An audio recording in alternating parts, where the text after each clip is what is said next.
That means it's 4 o'clock. Good afternoon, everyone. Hey, everyone. Hey guys, I'm Nicole Thornton, your coach and trainer with the Cole Realty Group Atlanta. Make sure you are following me on Instagram at Your Real Estate Style Pro. I am Naisha Clark, your coach and the right realtor, ATL FL. Guys, we have a phenomenal guest with us today, Chris Jourdan. I'm not sure, am I pronouncing your last name correctly, Chris? Jourdan is fine with me. Jourdan is fine. Awesome. All right. So we have Chris Jourdan with us today from Jourdan Accounting, dropping some serious nuggets to make sure that we are operating our businesses correctly. So make sure you stay tuned. You don't want to miss it. And before we get started, we definitely want to go ahead and congratulate, welcome all of our guests here today. Well, congratulations for joining Close the Gap. That's right. Chelsea Greenwood, Nastasia Wilkes, Jeffrey Decree, Jaquan Thompson. I'm sorry if I'm pronouncing it wrong. Manuela and Dion Small. I don't want to mess y'all names up. If I did, please do not charge it to my heart. Please don't. All right, guys, and make sure that you subscribe to our YouTube channel, TCRG Closing the Gap. Just want to take some brief moments just to go ahead and go over our stats highlights, just like we always do. We're going to be going over the new under contract so far for November current sales from November 1 through November 16th, and our Zillow current sales through 2021, our November 16th update. So what kind of numbers are we looking at, Coach? All right, Coach, what we got? 24 under contract. Oh my goodness. Yes. 8.1 million. We got Charisma coming in. It's only the middle of November. What y'all doing? What you talking about? Good God, November 17th, Charisma coming in with 5 under contract. Then we got Tamia at 3, Naisha Coach at 3, Dina at 2, Alicio at 2, your girl got 2, and we got we got TCRG Florida in the house. Sharonda got 1 under contract. Congratulations. Yes. That is what's up. And Sharice has 1. Kiana, Wanda, and Sanika all have 1 as well. Guys, congratulations for making sure that you are working hard, getting those deals under contract. It doesn't go unnoticed, and we appreciate you. Definitely does not. And when we're looking at the total close we have so far, $3,446,594, 11 total transactions closed. We got none other than Deidre with 2 deals closed at $746,000. Our coach Nicole at 2 deals closed at $648,000. The Jamaican rock star Nikisha at 2 deals closed at $625,000. Brandy at $497,000. Yours truly, I have 1 deal closed so far at $365,000. Sharice at $215,000. Charisma at $180,000 and Kiana at $170,000. Guys, this is absolutely amazing. Absolutely amazing. We are literally mid-month and we are killing it. Yes. Oh man. You know. Listen, Coach, they inching up. They trying to inch up, Coach. They trying to inch up. Hey, I see the score getting closer and closer. I've been trying to watch it. What y'all doing over there, them hunters? Well, them hunters got 12. They hunting. That's what they doing. They hunting. 12,646,284. But you know them pros. 18,374,840. But guys, you know we can't stop. We cannot stop. You know, I'm looking forward to getting that trip, Nasia. I don't know about you. Listen, we gotta keep trucking. Remember, the race is not given to the swift or to the strong, but to the one that endures to the end. So we see y'all, hunters. We see y'all. Yes, we do, guys. And as a whole, the Cole Realty Group has closed a whopping 31 million with Zillow, 21,130 for 2021. But don't take your foot off the gas, because we have got to close an additional 18,978,870. And if we take into account the 8 that we already have under contract, we got about 10 million more to go. It's doable. And I know we can do it. Definitely doable. Absolutely. Definitely doable. And one thing we do want to make sure we highlight is, listen, guys, this is only Zillow. That's it. This is only Zillow. So our overall number is way more than 31 million, so we need to tap our, because at the end of the day, we all collectively is putting into this number. So amazing job, guys. Yes, guys, phenomenal. All right, ladies and gentlemen, the moment you have been waiting for. The one and only Chris Jourdan with Jourdan Accounting is here to share some information with us, valuable information that I know all of us can benefit from as entrepreneurs, making sure that our businesses are set up correctly, making sure we structure them so that we're taking advantage of everything that we can. So today, Chris is going to share information about setting up your real estate business effectively. And with that being said, Chris, we turn it over to you. All right. Thank you, man. Y'all got a lot of energy going on here. And I'm looking at these numbers, and the accountant in me is taking over saying, man, how many realtors or real estate professionals y'all got making that kind of loot? And then, of course, in the back of my mind, I'm like, let's see, 3% commission, just doing the numbers in the back of my head. And, when you come to, I read a book some time ago, and it said that when you start looking at business that way, looking at the numbers, for example, if you're sitting in a restaurant and you're looking at, wow, man, we spent $50 a meal. Our average price for our meal is $50, and this place is packed. I wonder how many people are in here. And if they, flip this in an hour, wow, man, that's just the accountant and the entrepreneur in me looking at the numbers that you are generating. And I got to say, congratulations. Congratulations. It's wonderful to see that kind of money being made. Thank you. With that being said, let me give everybody, first let me say thank you for the opportunity to speak to your group today. Closing the Gap, it is something that I spoke with Ron about, and I was like, hey man, wherever you need me, I'm here for it. I'm here to help you out in any other professional that I can do, any way I can. So he said, hey man, we do this Zoom call on Wednesday. I say, sign me up. I'll make adjustments in my schedule and I'll make sure I'm there. So a little bit about Chris J. That's what I call myself when I'm talking about myself in third person. Jourdan Accounting was created back in February of 1998 when I really got my taxes done when I first got out of the United States Marine Corps. And I went to get my taxes done over at, I hope not to make anybody mad, but Liberty Tax. So I went in and I wanted to experience the rapid refund for the first time. So I went in and got my taxes done. I sat down maybe about 20 minutes. I knew how to do taxes. So I was like, okay, cool. I sat down and the tax preparer there did my taxes for me about 20 minutes later and said, hey, your check will be here tomorrow. I'm like, oh man, that's cool. I get my money tomorrow. So I happened to go back to my apartment and started reading through the documentation that I had. And when I got to the price section or the billing section, in the words of my son, I was very much appalled.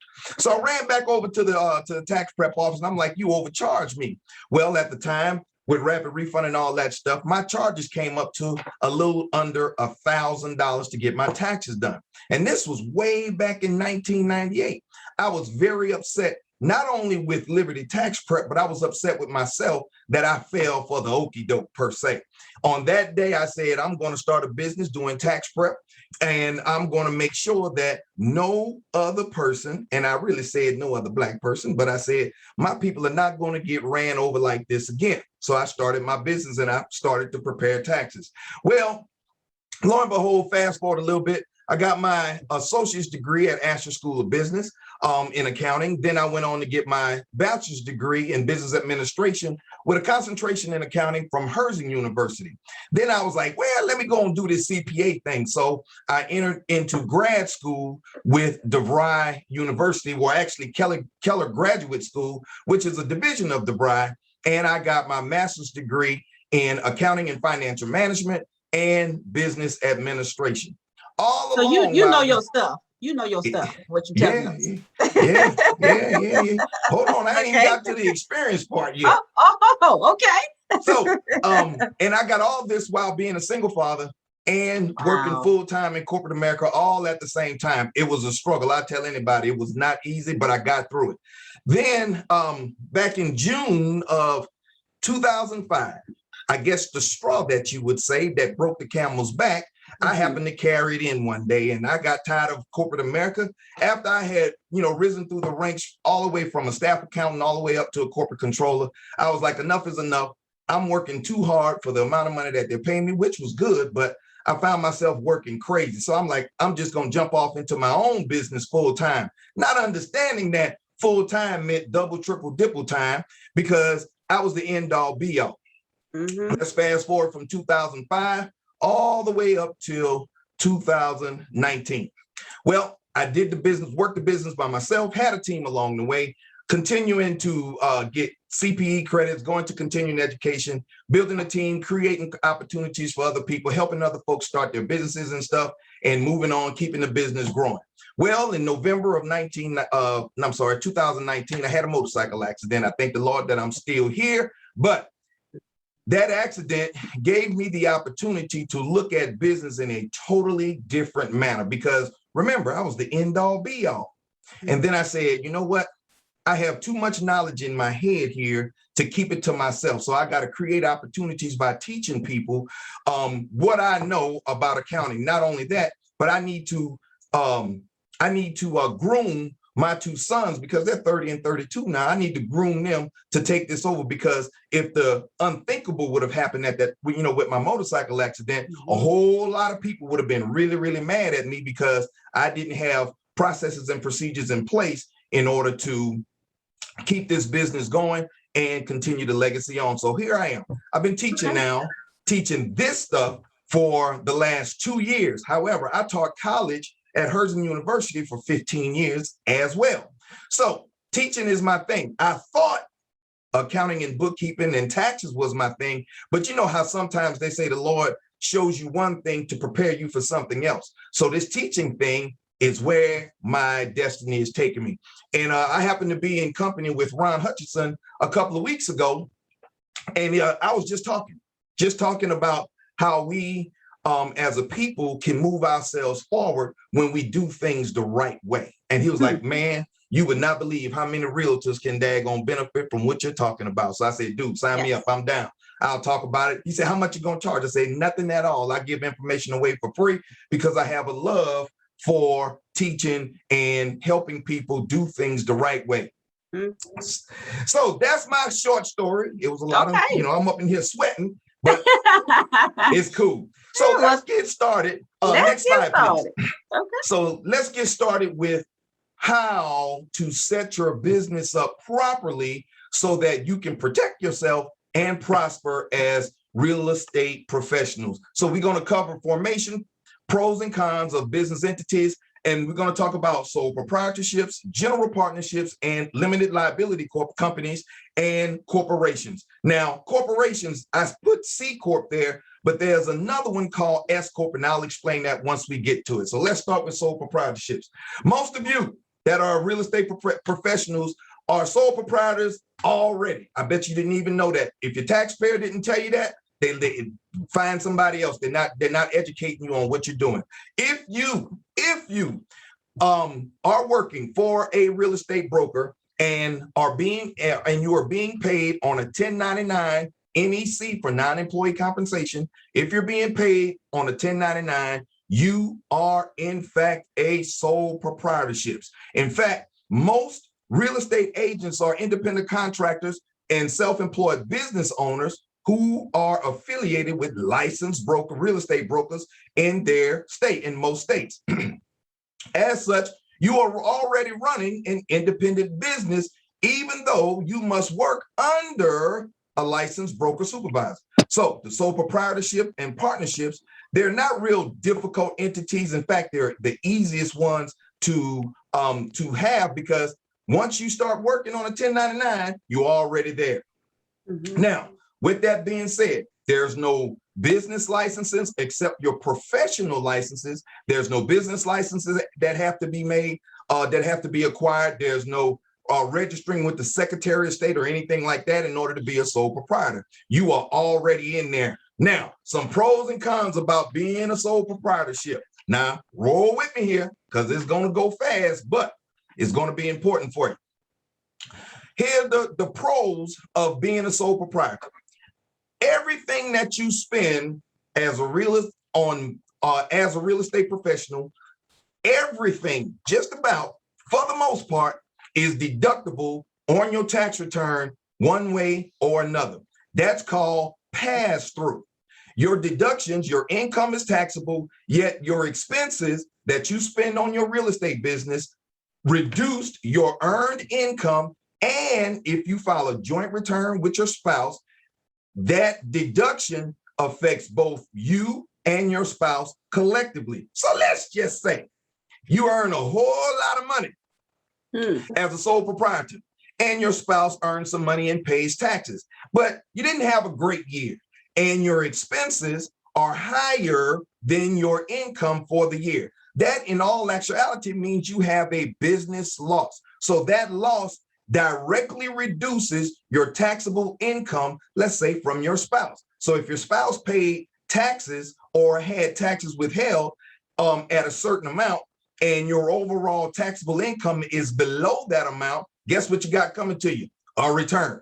So you can take that money, put it back into your business, and keep it moving. That's as a sole proprietorship. However, there are some cons about being a sole proprietorship. Here's the most important part that you must remember.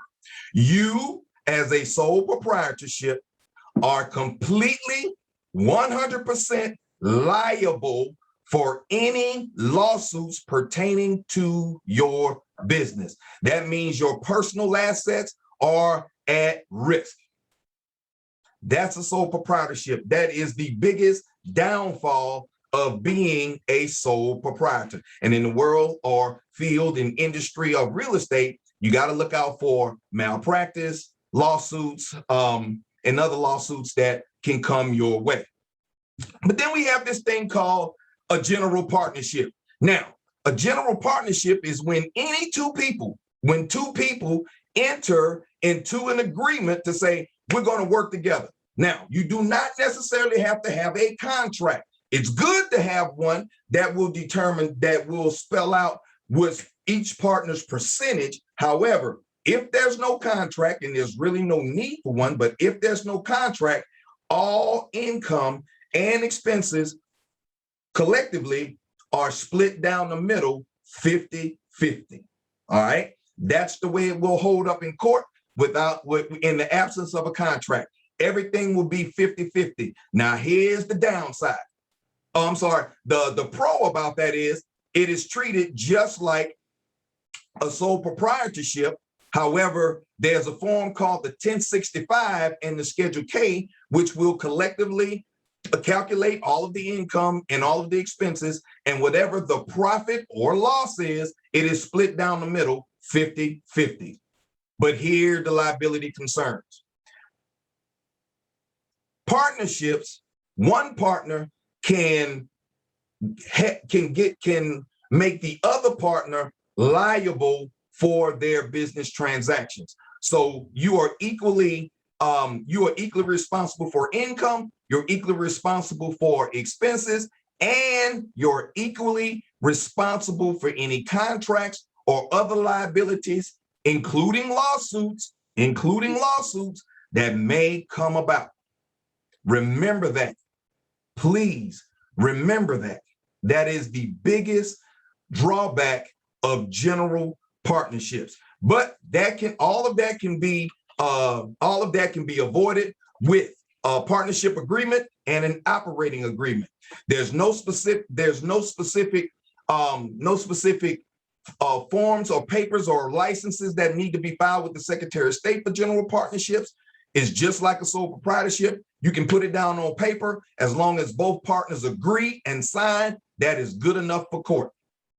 Then that brings me to the limited liability companies. Now, limited liability companies are just like partnerships, but have some characteristics of corporations. Now, limited liability companies are partnerships, but the liability part, the limited liability, is whatever the partners deem the initial investment into the company. Let's just say you have two partners working together and you require yourselves to have an office place. Well, and in this office place, you have furniture, assets, all this kind of stuff, computer equipment, all this good stuff, so that you can work and run your business. Say you need $50,000 to get this place up and running and in the manner that you want it. But one partner puts in one partner puts in $30,000 and the other partner only puts in $20,000. That's the liability. That's the limit of your liability. The partner that puts in the $20,000, his or her limited liability is $20,000. Him or her who put in the $30,000, the limited liability is $30,000. Now, with that being said, the income and the expenses collectively are separated by those percentages as well. All right. The income and the expenses are divided by those percentages. Then another form needs to be done, a separate tax form. The partnership or the LLC does not pay taxes. However, the 1065 must be formed. The form 1065 must be filed in the name of the limited liability, along with the Schedule Ks that each of the partners will receive. Do I have any questions so far, or should we wait until I get done? Because I'm almost coming to an end. I don't see any so far. If anybody has any questions, you feel free to come off of mute or put your question in the chat. All right, let me know. All right. Then we have this big thing called the corporation. Now, a corporation, on the other hand, does not necessarily mean that it has to be big. Most people think that in order to be a corporation, you have to have millions and millions of dollars and making millions of dollars a year. That is not so. Most corporations, believe it or not, in the United States make $0 every year. Zero. They are what's called shell entities. However, the reasoning behind corporations is protection of your personal assets. So let's get into a little bit of formation. In order to form a corporation, you must follow the guidelines set up by the Secretary of State's office in your particular state. Here in the state of Georgia, in order to set up a corporation, you must first do a name search, and you do that by completing the documentation for a name search, and you provide 3 names for your corporation, and the one that best fits will be the one that you are awarded. Once your name is awarded to you, and it basically means that it will not interfere with any other company with a similar name. Once the name is awarded to you, then you have to file your articles of organization and your articles of incorporation, right? So, and all that is done through your state's Secretary of State's office, the corporations division. Now, with that being said, the corporation, when it comes to taxation, is its own entity. And even though you may own the corporation because you are now what's called a shareholder, the corporation is responsible for any of the taxes, expenses, and income earned by the corporation. Now, what does that mean for a real estate professional? That basically means that, one, you as an individual, as a professional, are completely separate from the corporation. The corporation is an entity within itself. So if there are any lawsuits or anything of the sort, the corporation will absorb any lawsuits in that case, unless you as the professional are found to be personally negligent. I'm gonna say that one more time. If you as the professional are found to be personally negligent, then whatever the corporation cannot absorb, then your personal assets are at stake. All right. Now, with a corporation, the downside of the corporation is this. It is what's called a double taxation entity. What do I mean? The corporation will pay taxes on income and expenses. However, you as the shareholder, whatever you decide to pay yourself as a shareholder, an employee, independent contractor, however you decide to set yourself up, you will be taxed on the amount of money that you take out. what I would recommend, if you choose to go the C Corp direction, what I would recommend is that you set yourself up. You do not set yourself up as an independent contractor, because self-employment taxes, in all actuality, are higher than dividend taxes. Pay yourself a dividend. That means you have to declare, as the shareholders, you have to declare dividends at the end of the year and pay yourself. And whatever you paid yourself or whatever you took out the corporation during that time, then you pay, you do it that way. You calculate it up. The corporation will do a 1099 DIV for you as the shareholder, and that will be included on your personal tax returns as such. If you receive a 1099 from the corporation, then you are what's called an independent independent contractor of said corporation, and self-employment taxes are in excess of 28%. So you don't want to do that. Dividend taxes come within your overall tax situation and your overall tax bracket. All right. Now, let's see where I'm at. I lost my place. All right. I think that covers just about everything. I know I did not. I got one more thing. Now, when we're talking about deductions for real estate agents, and I said earlier that just about everything you spend money on while you are working as a real estate professional can become deductible one way or another. Back in 2015, there was an act passed by Congress called the PATH Act, PATH, and that was the Protecting Americans from Tax Hike Act, which provided real estate agents, not just real estate agents, but agents and brokers and other industries, some additional relief from paying taxes on business-related purchases. Now, this is where I'm going to say, get out your pens and paper, because I'm going to give you some stuff that if your tax preparer hadn't told you this since 2015, they're doing you a great disservice. If you have purchased a car, SUV, a vehicle, and I understand that many real estate professionals will like to have a higher end vehicle, especially if you're taking clients around or buyers around to see homes. You don't want them in, the regular old Honda Accords. Nothing against Honda. However, it's an image. I get it. I hear somebody laugh. I'm just being real. I'm just being real. It's just like, you want to go with an attorney that's in a Honda Accord, or you want to rock with an attorney that's in a Land Rover. I'm just saying. You want the one that's going to work hard for you. But, hard work has, how should I say it? Hard work shows. It does. So with that being said, there's a code, a tax code called Section 179. This is where, when you purchase a vehicle as a real estate professional, and there are other industries that are listed as well, you can write off up to $179,000 in business assets one time. So think about it like this. For y'all who I see close $625,000 in deals thus far this month, I don't know what the payout is, but let's just say on December 31st, you go and buy a vehicle. Let's just say it costs $60,000. You can write that entire, and you pay for it. You can write that entire $60,000 off on your taxes one time, which will give you. I know the questions was going to come. Yeah.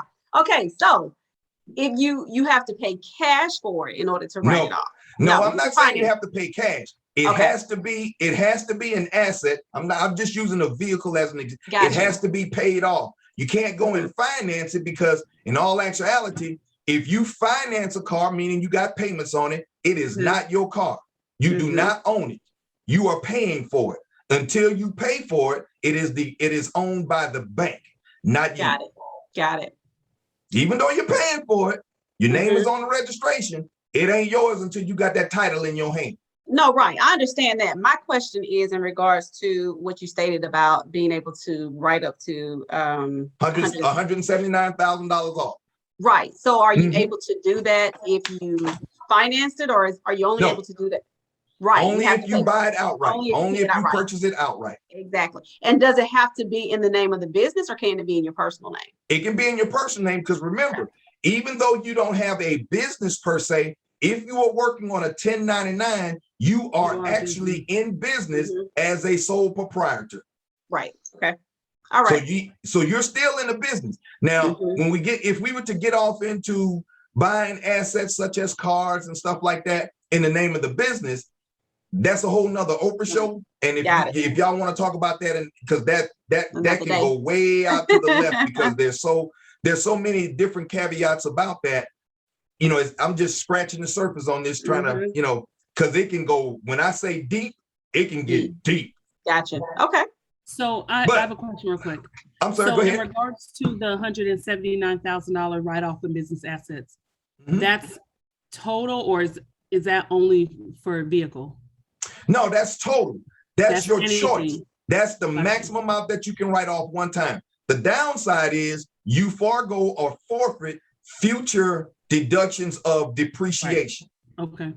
Okay. So usually I'll use a vehicle, because that's usually the largest purchase, unless you got an office building with furniture and all that good stuff. That's why I use the vehicle. So let's just say you buy the vehicle, however, you do not use the Section 179 write-off. Let's say because you're financing it. Most vehicles are allocated to depreciate over 5 years. So you can depreciate, let's say you pay $60,000 for that car. Even though you only put, let's say, a couple of $1,000s down, you can write down up to $12,000 in depreciation for the next 5 years, which will reduce your taxable income by $12,000. Okay, question though. Yes, ma'am. Is the $12,000 that you can write off every year, is it based on the price of the vehicle, or that doesn't matter? You can just write that off. It's based on the original price of the vehicle, because straight line depreciation is very, very simple. It's cost divided by time. So if you pay $60,000 and it's depreciatable over 5 years, you take the 60 divided by 5, which is $12,000 per year. Okay, makes sense. Now, got it. Well, let me go ahead on and say this now, because I know I'm throwing a big bone out there, and I'm about to go through some very popular deductions. Speak with your tax professional. If your tax professional does not know, find somebody else, because I've been in this industry now for 23 years. And there are a whole lot of fly-by-night tax people, or who call themselves tax professionals, but do not go to continuing education classes. They use TurboTax. They haven't gone to school. They do not know what they're doing. And I don't like throwing anybody under the bus, but there's a lot of money that is left on the table because the tax preparer doesn't know what they're doing, or I'm going to say, or the real estate professional does not have an accountant, a licensed accountant or CPA to consult them, to give them all of this information. Let me use an example right quick. Everybody remember when everybody in the nation wanted to see Donald Trump's taxes, and when he finally revealed them, he revealed that he only paid $750 $750 in taxes. Y'all remember that? Yes. Y'all know why that is? He had a great accountant. Absolutely correct. He had a great accountant that knew all the loopholes and how to get them. And believe it or not, that is the name of the game. It's not what you make, it's what you keep. And if you are overpaying in taxes, then fire the person that's doing your taxes and find somebody that knows what they're doing. Chris, we have a question from Tammy. Okay, hey Tammy. Come off of mute, Tammy.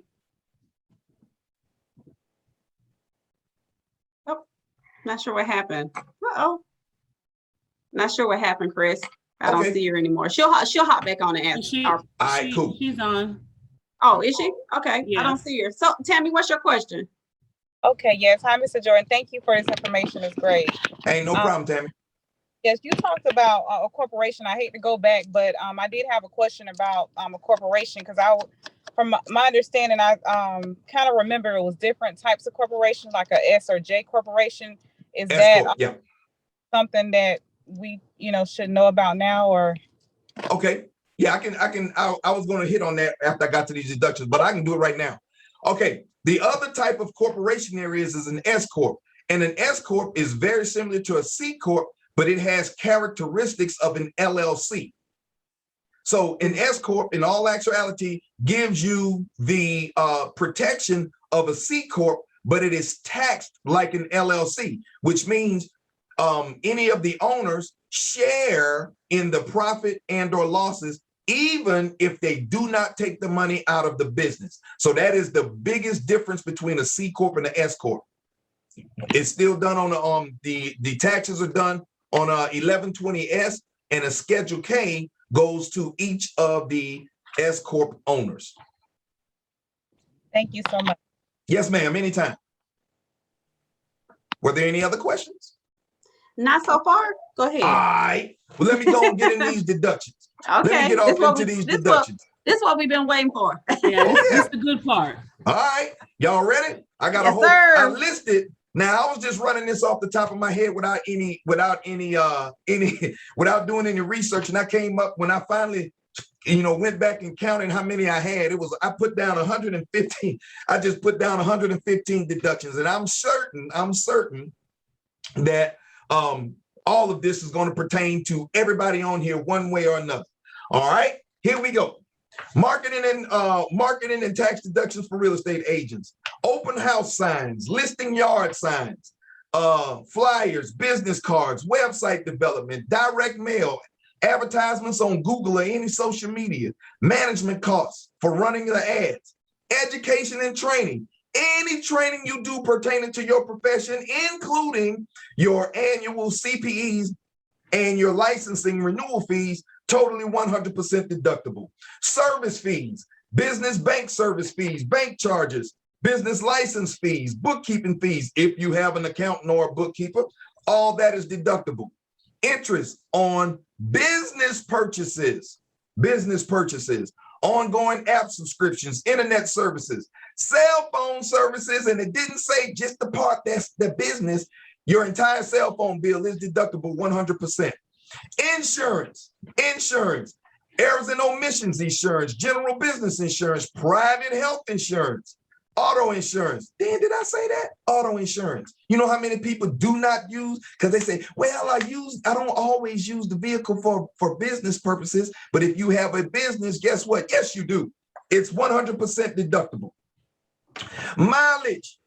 Every mile you drive from the time you leave your house to the time you get back is deductible. And the mileage rate is 58.5 cents per mile. And I know real estate agents, y'all can put some miles on a car, but just think about it like this. Let's just say you put 30,000 miles on your car per year, driving folks around, looking at houses and all that stuff. Take that 30,000, multiply by 0.58%, and guess what? That's about an $18,000 deduction. Oh, can I ask a question on that, Chris? Absolutely. So, do you need to keep like a mileage log? Yep. Okay. I know. See, now I heard that. Oh God, I got to do the work. There's an app for that. I got a question too. There's an app for that. Yes, ma'am. What's your question? I got a question. So it seems like it wouldn't make sense to file section 179 for your vehicle because you won't be able to use it. I'm not going to say that because I'm going to tell you a real quick story. I had a real estate agent that's been my client now for 22 years, her and her husband. She went from residential to commercial back in 2005. She made one sale the entire year. One. Her commission from that real estate building, that business, that commercial building that she sold, her commission was a little over $500,000. She said, what am I going to do with all this money? I said, one, you're not going to daggone spend it all willy-nilly because we don't need that. She started her own brokerage. She bought cars, she bought vehicles for the business, rent, furniture, you name it, all of it. So she was like, well, how am I going to write this down? At the time, she bought 3 business cards. She wrote each one of those cars down to get that daggone taxable income as low as she possibly could. When it was all said and done, her taxable income between her and her husband for that year was only about $30,000. Now she had access to all the money that she did not spend. She just left it in the account of the business. You see what I'm saying? Yes. So let's yeah. So that was for that. It makes sense. So for clothing, as real estate agents, we buy a lot of clothing. We attend a lot of events. So that would be something I think would be a good thing to write off as a Section 179. Because it's not going to depreciate. We're not going to use it again. That will go under regular. Clothing will not go under 179. No, that is for business assets such as vehicles, buildings, furniture. That's for assets. Section 179 is for business assets. Now, your clothing is still deductible. However, it's a gray area because in the tax code, it says that if clothing can be worn regularly on a day-to-day basis and not business specific, then technically it cannot be written off. Now, this is how you get around it. Don't tell nobody Chris J told y'all this. Now, you can tell them I told you. I'm cool with it. Put your logo and your company name on everything that you wear on a day-to-day basis. Right? But buy it at the same time that you buy other stuff. Let's just say you like shopping at Macy's, right? No, I'm gonna use me.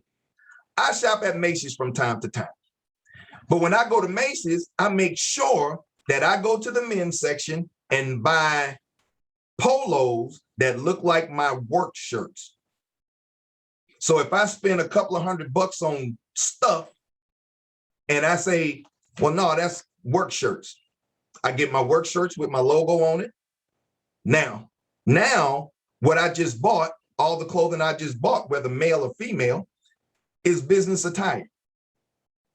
And I can say, here it is. Here's my business attire. Here are all my shirts and uniforms with my logo on it. So there are loopholes in the law that'll get you by. Now, I know women, y'all love shoes and purchases and purses and all that stuff. But you cannot write off a $1,000 purse no kind of way on your taxes. You can't do that? No. Wait a minute, Chris.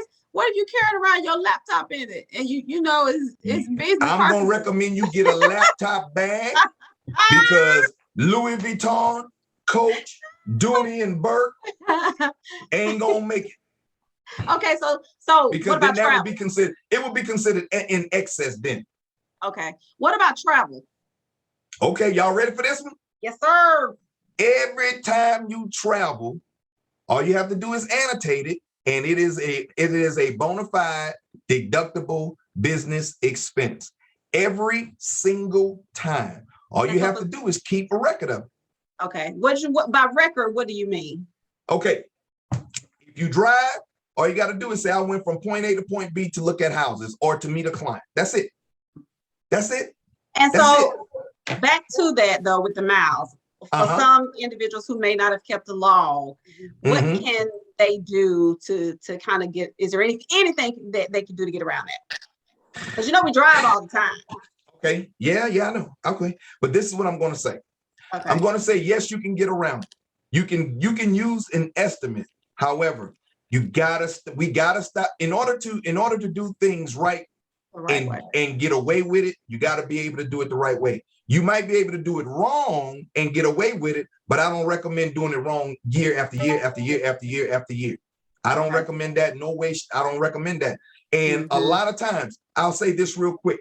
When PPP first came out last year, businesses, small businesses, real estate agents, accountants, tax preparers, lawn care people, our people left so much money on the table because we didn't have our books right. We didn't have our businesses,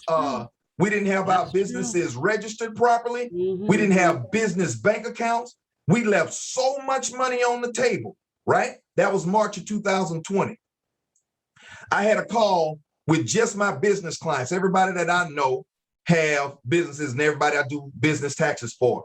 And I told them in January, I said, the wire has on the professionals wire, the tax professionals wire that there's going to be another PPP stimulus coming out March, April timeframe.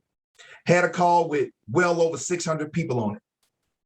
I told them, I said, go get, this is what you need to do. Boom, boom, boom, boom, boom. And I'll help you apply.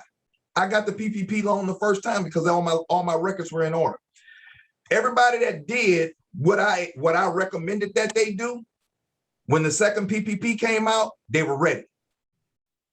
My company did 82 applications for folks. 43 of them got approved because their books were in order. So in order to truly be in business, you got to do things that businesses do in order to be ready to go at all times. Businesses minimize their taxable income by having their books prepared properly, by being consulting by the proper professionals. So I'm going to recommend that to everybody on this call, and y'all tell all your colleagues that may not necessarily be on this call. In order to be in business the right way, there are certain things you got to do in order to be right. You got to have the right people on your team so that they can consult you to make sure that you prosper. Now, I'm going to let you know there's going to be a fee involved, but the amount of money that you save is going to be a whole lot more than the money that you spend for the proper professional advice. What about, go ahead, Nisha. Question for you, Chris. What about, you was just talking about travel and miles and everything. What about state-to-state travel? Yeah, very much deductible. I'm born and raised in New Orleans, and I got a lot of friends and family down there every time I go down there because I got clients down there too. And I had a virtual office down there for the longest. Every time I go to New Orleans, it's deductible, even if I go to the football game. So what do you need? I mean, like flights. I mean, like just your receipts.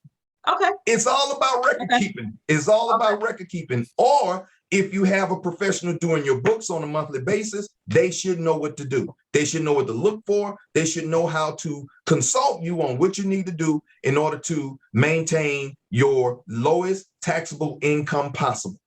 Now, when you say receipts, is your bank statement sufficient, or do you need the physical? No, the name of the game is to always be prepared for an audit. Because if you were to get audited today, you are not going to be able to just turn over a year's worth of bank statements to the auditor and say, hey, you go through it. They're not going to even do that. They're going to be like, they're going to look at it like, what am I supposed to do with this? You should have business records in a business form that is acceptable to an IRS auditor, such as financial reports, profit and loss statements. And if they require backup, then you're going to need receipts and bank statements. Okay. And I had another question. Meals. Yes. What about meals? Okay. Meals fall in several different categories of deductibility. There's 100% deductible, 50% deductible, or 25% deductible. Most professionals will fall under the 50% deductible. That means if you entertain a client and y'all go and have dinner, 50% of that meal is going to be deductible. Now, let's say you have an open house and you purchase food for viewers, then that particular meal is 100% deductible. 25% deductible is just when you go out by yourself and you grab something to eat while you're working. Okay. All right. Well, let me keep going through. Now watch this. Let me keep going through these deductions, even though y'all touched on some of them. Let me keep going through them real quick. Depreciation on vehicles, bottom line on vehicles, of course, all of your travel. Always deductible. Let's see what else we got here. Home office deduction with an asterisk. I'll talk about that in a quick second. Gifts up to $25 per person. Office rent and utilities. Sales tax deductions. Let's see what else. Self-employment health insurance. Business equipment expenses. Office supplies. Software and any business tools. Employees, if you decide to get them. Even virtual support. Retirement plan contributions are deductible. Rental property losses are deductible. Legal and professional services. All right. And then, of course, any other, let me see what else I got here. Setups, professional fee, all that falls under professional fees. All right. Now, let me go back to office expenses. I know for a fact that many real estate professionals work out of your home. Now, the deduction for home office maxes out at $1,500. What? Maxes. Let me hold on now. Hold on. I know $1,500 is very low, but give me a second. Give me a second. Okay. The maximum for the home office deduction maxes out at $1,500. As a professional, I do not recommend that you use that deduction. Let me explain why. Because audit. yeah, it is high. The IRS uses the home office as a red flag to audit your returns. This is why. When your return is being prepared and you're using the home office deduction, you have to, one, determine your square footage of your home. Number two, determine the square footage of your office space, and then divide the office space by the total square footage of the home to get a percentage of the home that is being used for office space. Then they say you can write off that percentage of your utilities, that percentage of your mortgage interest. Don't ever do that, because like I said, it will max out at $1,500, and it is very, very difficult to be able to show that 25% of your utility bill is used by your office. It is impossible to prove that. And if you can't prove it, they will take it off. However, if you work out of your home and you write off your home phone, your internet, if you have cable and people come to your home, your clients come to your home, you can write off your cable. You can write off a portion of your furniture. When you buy it, not after you done had it for 3 or 4 years, only when you buy it, you can write off a portion of that as business expenses versus the home office deduction. If you buy paper for your printer, deductible as office supplies on your Schedule C, business expense. If you pay for, you buy light bulbs, deductible as a business expense as a supply on the Schedule C, not the home office deduction. That's why I don't recommend you use it. You can still use the deductions, but put it over on the Schedule C. Do not use your utilities, because it's hard to prove that.